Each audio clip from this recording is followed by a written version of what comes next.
where as the current petrol scarcity bites harder, efforts are being intensified to mitigate the pain on citizens. The House of Representatives has stepped in, and at the resumed plenary, the lower legislative chamber summoned the Minister of State for Petroleum and relevant stakeholders to explain the current situation and ways to salvage it. Major marketers have also begun moves to end the pain by flooding the market with 300 million litres of petrol. Bikil, we're discussing this matter. Thing needs to give, if I would use that language. But how optimistic are you now that this situation would ease in no time and it will not rear its ugly head again, even if after the House of Reps summons the Petroleum Minister of State?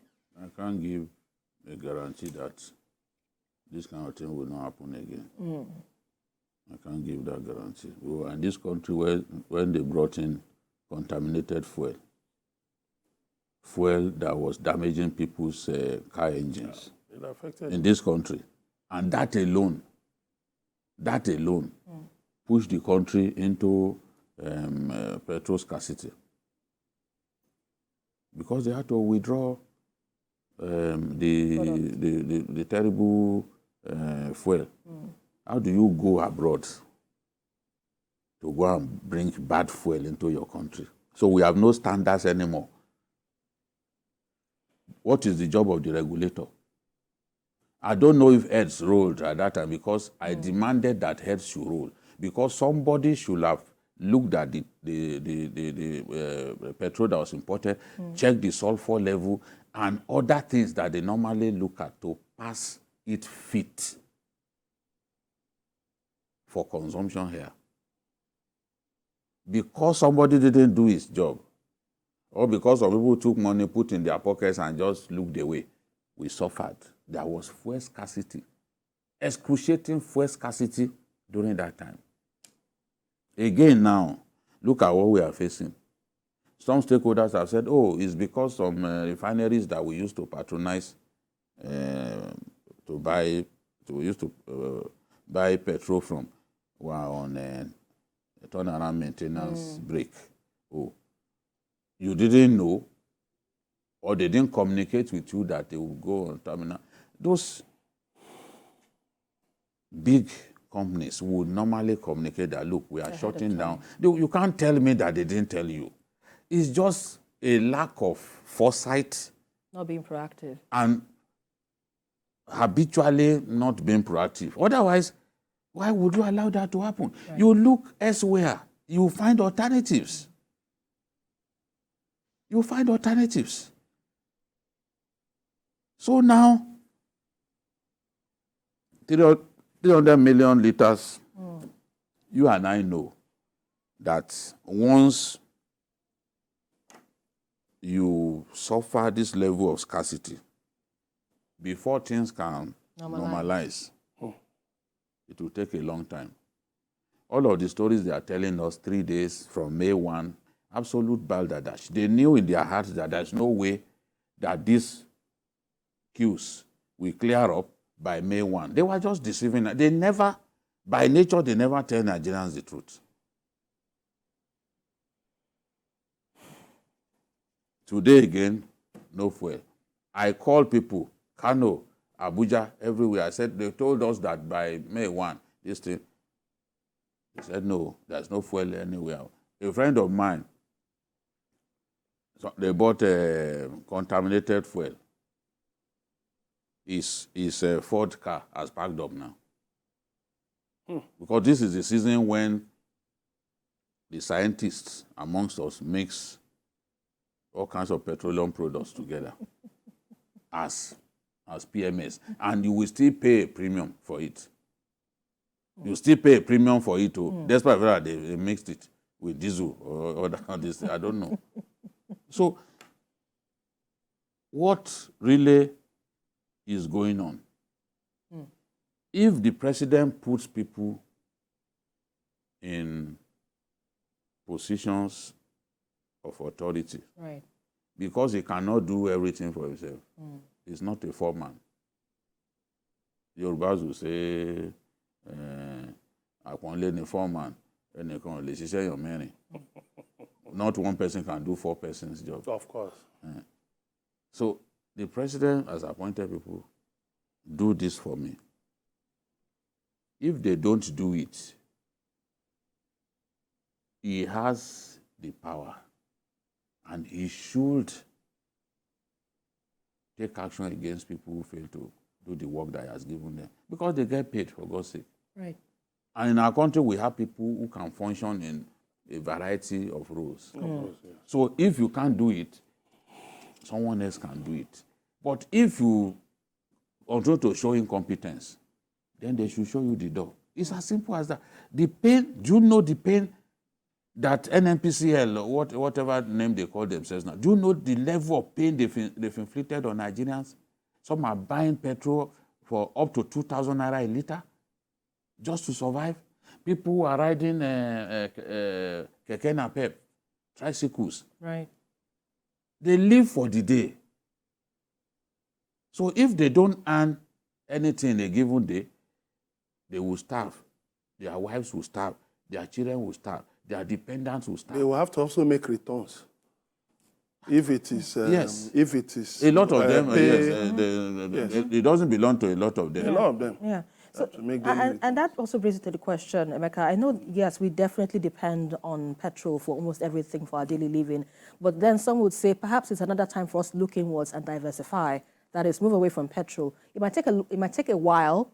That is, looking at other sources of energy. I mean, like CNG, electricity, and other renewable sources of energy.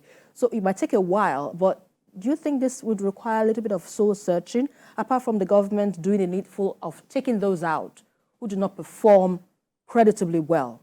What are your thoughts? You see, the government is crying that it doesn't have money to carry out, to fund projects.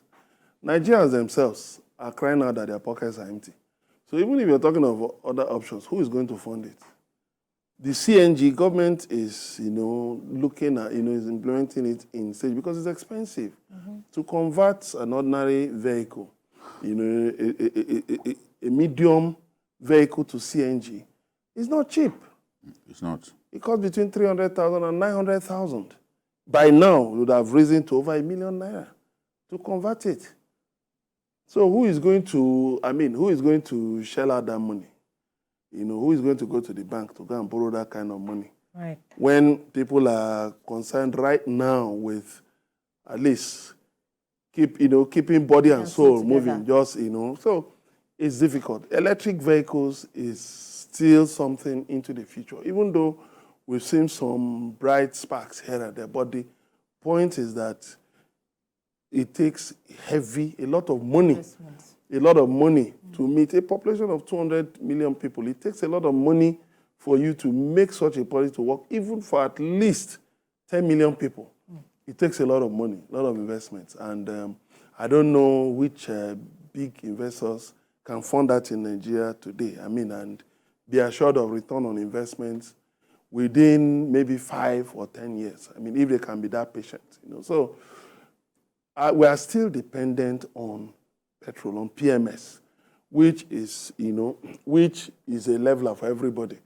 Almost everybody uses PMS. So we need to be more serious and more dedicated in dealing with this issue, because NNPC is the sole importer of PMS. So telling us story about mother vessel offloading to lower children vessels or something, children vessels, come on. I'm not interested in whether the PMS is coming from up to down or coming from the ground up.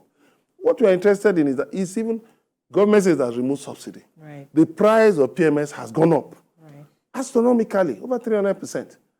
But Nigerians say, okay, let's find a way, let's struggle. If we can't drive our cars every time, but at least if it's commercial vehicles. So in a nutshell, you have 5 let's be able to have a means of transportation. But you are still unable to just provide that PMS. Then something needs to be done. If an NPC cannot meet up with it, then the government needs to look again at whether it is really viable. It is in its best interest for NNPC to remain the sole importer of PMS. Right, and that's where we have. Babajide, you know, let's talk about the invitation now of the Minister of Petroleum by the House of Representatives. What are your expectations, and do you think anything will change out of it? Well, they are the representatives of the people, and they feel the pinch too. So it's all part of their, it's in the exercise of their oversight functions that they've invited them. At least the representatives of the Nigerian people will know what the problem is. Because, as I told you, the NNPC has not told us the truth. We just heard from, I think, one of the major stakeholders that the refineries selling PMS to us, some of them went on turnaround maintenance break. So perhaps Mele Kyari will tell us a different story, because it's his duty really.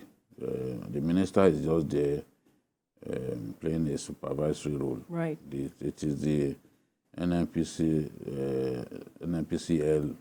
GMD that has all the information, and we should go and tell the National Assembly how we found ourselves in this mess. It's a sobering development for the country to be so blessed with crude oil, yet we are having these endless queues. People are suffering over what God freely gave us.